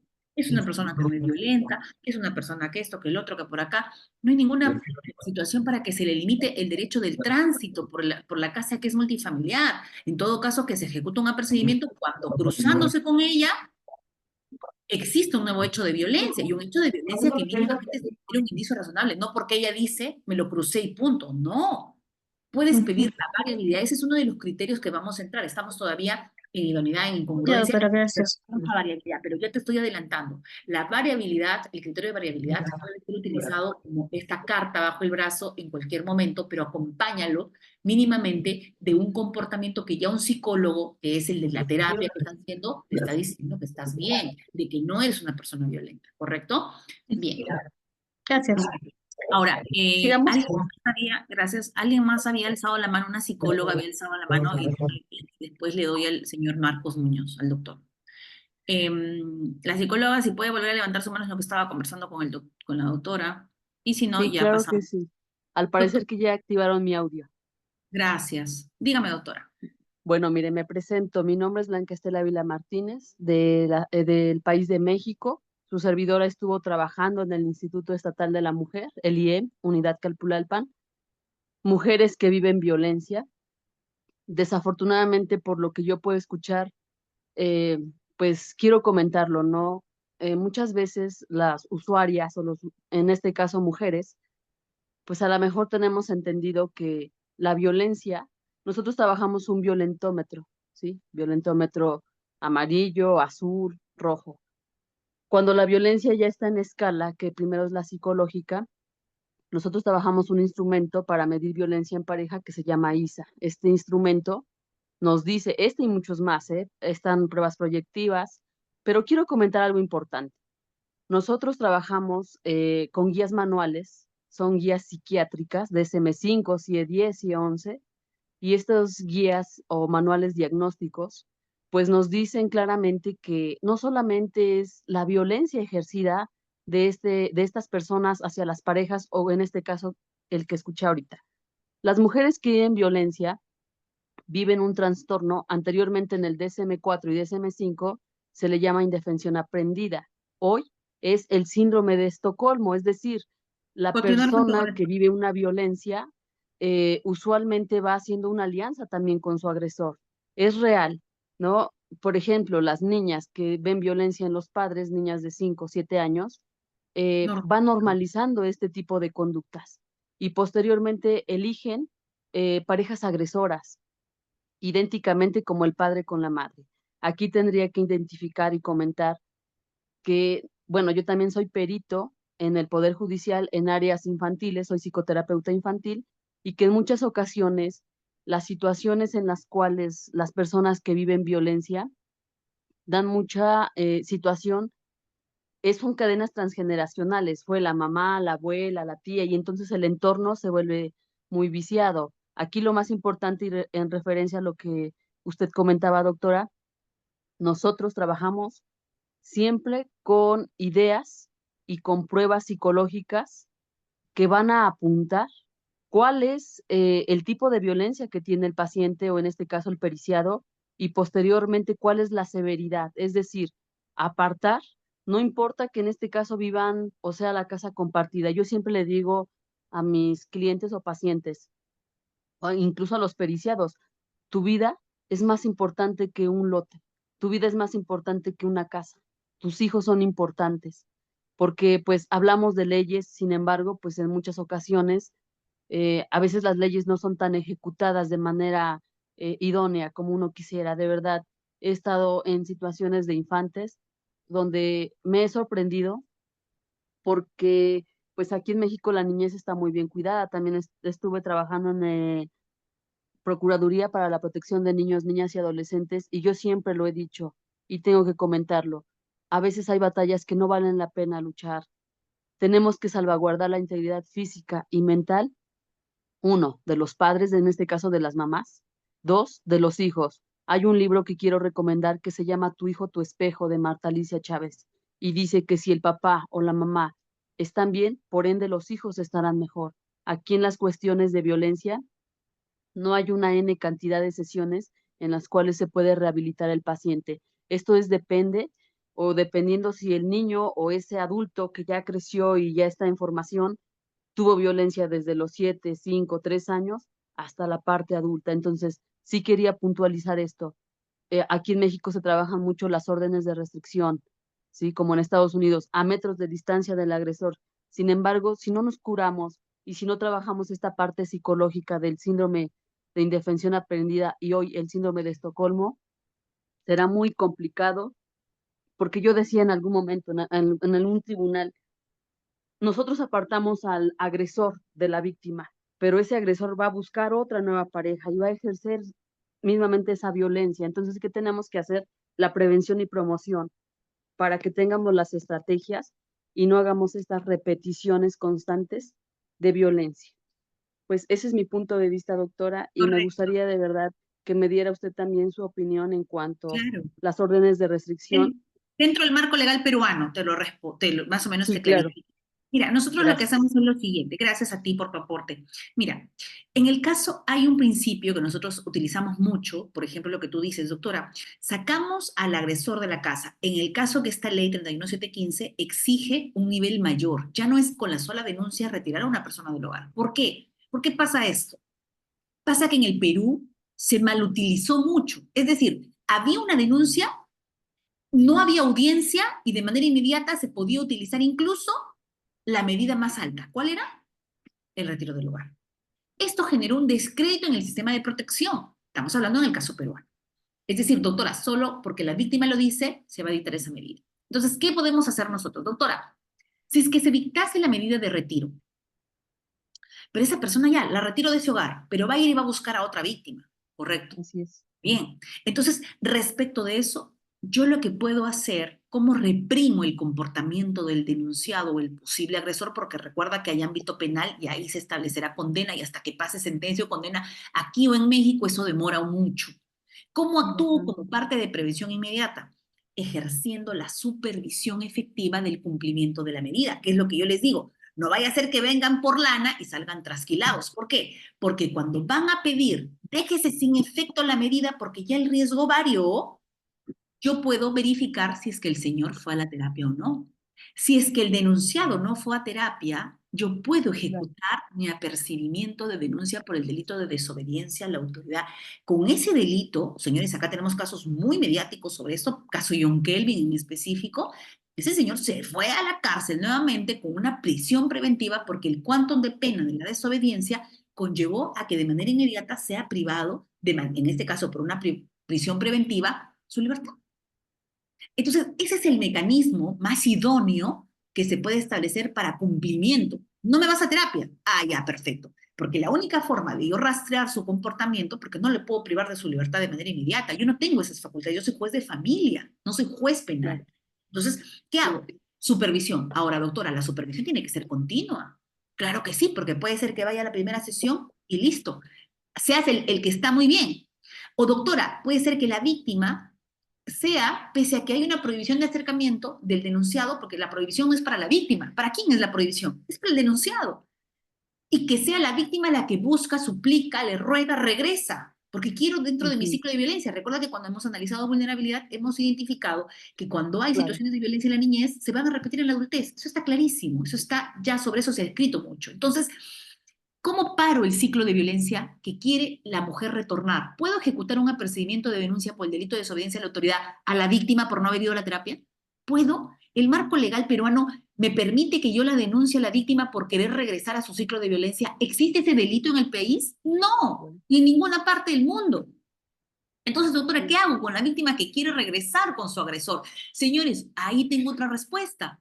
¿Cómo haríamos y actuaríamos dentro del marco legal peruano para tratar de evitar que esta mujer caiga nuevamente o quiera regresar porque se acostumbró y lo normalizó? Señores, existe un centro de emergencia mujer, ¿verdad? Ese centro de emergencia mujer, que es la institución creada para acompañarlas dentro de este proceso, ya sea con tema psicológico, ya sea con tema legal, este centro de emergencia mujer tiene que darme cuenta a mí de que ella está cumpliéndome la medida, que significa yéndome a la terapia. Pero como si yo me entero que ella no va a la terapia, pero yo no puedo denunciarla por un delito porque la víctima lastimosamente en estos casos, y no digo lastimosamente, sino que las reglas son claras de acuerdo al contexto, ellas no van a ser denunciadas por no ir a la terapia o por regresar con su agresor. Entonces, ¿qué hago en ese caso? Identifico integrantes del grupo familiar. Esa es mi opción que yo he tomado como juez y que muchos hemos hecho para obligar a la madre o a la víctima a ir a terapia. ¿Cómo? Ujú. Sistema. Esta señora ha denunciado en el 2020 hechos de violencia física a su supuesto agresor. En el 2021 tiene sus medidas. otra vez lo denuncia. Pero cuando analizo contexto, el hecho de violencia se realizó dentro del hogar en una continuidad de relación. Entonces ella continúa con su denunciando o no. Continúa. En el 2024, o casualidad, otra denuncia más. ¿Qué pasa con esta persona? Señora, a ver, vamos a conversar con usted. ¿Por qué usted denuncia, tiene sus medidas y usted retorna a la relación? ¿O él la está obligando, la está sometiendo, la está amenazando? Díganos, porque si no el nivel de riesgo se incrementó y tengo que tomar una medida mucho mayor. No, doctora, lo que pasa es que esta vez él me ha dicho que sí, ya por sus hijos, por mis hijos lo extrañan mucho. Yo creo en sus palabras porque al final él está demostrando, pero tiene todavía ataques de ira. Esto que... Señora, estos últimos dos hechos, según lo que dicen los vecinos en la declaración, que fueron ellos lo que llamaron, porque usted no ha llamado, esta vez usted no ha denunciado, porque usted ya sabe que va a venir conmigo nuevamente. Quien ha denunciado, y como aquí no se necesita, puede anonimizarse incluso la denuncia, han denunciado los vecinos y han indicado los golpes y que siempre, y que incluso los niños lloran porque ellos ven la violencia. Aquí puedo cambiar el giro y obligarla o no a la terapia bajo un sometimiento, por más que la Defensoría del Pueblo me dice, doctora, analice si el acto reflejo de la víctima de salir del ciclo pueda conllevar agresiones, es decir, que la víctima en su desesperación golpee también, ¿no? Claro, pero el hecho de que la propia víctima, que si bien es cierto ella está sometida a un ciclo de violencia, me está poniendo en riesgo la integridad de mi otro grupo vulnerable de especial protección que se llama niño, niña y adolescente, yo sí puedo llegar a dictar una medida en su contra, porque el hecho de ser víctima no la va a blindar de ponerme en riesgo la integridad de sus hijos si es que no acude a terapia. Saco ahora la exigencia de la terapia a ella, porque si no le voy a dictar una medida en contra, pero no en contra de acuerdo al hecho que denunció, en contra de la integridad emocional de sus hijos. Y eso también podría llegar a ser delito si es que hay un informe de una pericia psicológica que me determina afectación psicológica a los niños. Entonces, la importancia para que esto no sea un saludo a la bandera, señores, en términos claros, es cómo tú activas el mecanismo. Ahora, cuando nosotros conversamos del hecho de que establecer niveles de severidad para poder retirar, es porque aquí se malutilizó mucho la herramienta. Ya no es tan sencillo el retiro del hogar, ya no. Porque sí ha habido, existen situaciones de riesgo severo, claro. Puedes dictarlo en la primera oportunidad, sí, pero con un severo acreditado, amenaza de muerte, violencia física, violencia psicológica, pero que sea reiterada, o medidas que han sido incumplidas. Pero ya no antes era con solo la declaración. Yo despertaba, hoy que no quería saber más de mi pareja y retiro. No. E incluso en esta ley te dice, indistintamente de quién sea el titular de la propiedad. Doctora, pero la casa es de los papás de ese señor. ¿A quién sacan? ¿A mí o a ella? Lo van a sacar a la persona que es denunciada y que hay un riesgo severo acreditado de que él está poniendo en peligro tu integridad, tu vida. Doctora, ¿pero eso significa que le va a limitar la propiedad al dueño de la casa? O sea, al papá del denunciado. No, mañana el denunciado puede vender la casa y se acabó. Se tira bajo la medida, claro que sí. Porque los derechos de propiedad no se pueden ver afectados por medidas de protección, señores. Eso hay que tenerlo claro. No hemos llegado al punto de que el propietario de la casa, por decir, tú estás alquilando una casa, tú no pagas el alquiler de la casa y te va a mantener porque eres una víctima de violencia. Eso es ilógico. Los derechos de propiedad no se van a ver limitados por medidas de protección. Lo que busca la medida de protección es protegerte en este acto, sacarlo de esa casa o de esa casa alquilada o de ese cuarto alquilado, porque puede poner en peligro tu integridad en ese momento. Ahora, las situaciones posteriores que puedan suceder de que la casa sea luego vendida, alquilada, que se disuelva la sociedad de gananciales, que tú hagas un reconocimiento y convivencia y los derechos que se puedan dar en aseguramiento, porque hay un niño ni adolescente dentro del hogar y prioriza la no venta, es decir, es tu casa, pero no la vas a usar ni disfrutar hasta que estos niños no sean grandes y puedan tener otro espacio para vivir. Entonces, todo eso se va a determinar, pero de manera posterior. Pero la medida lo que busca es la inmediatez ante un riesgo alto, pero no va a determinar derechos de propiedad. Bien, muchísimas gracias. Vamos entonces a avanzar con lo que les había señalado de los criterios. Ya hemos visto cuándo una medida puede ser razonable o no.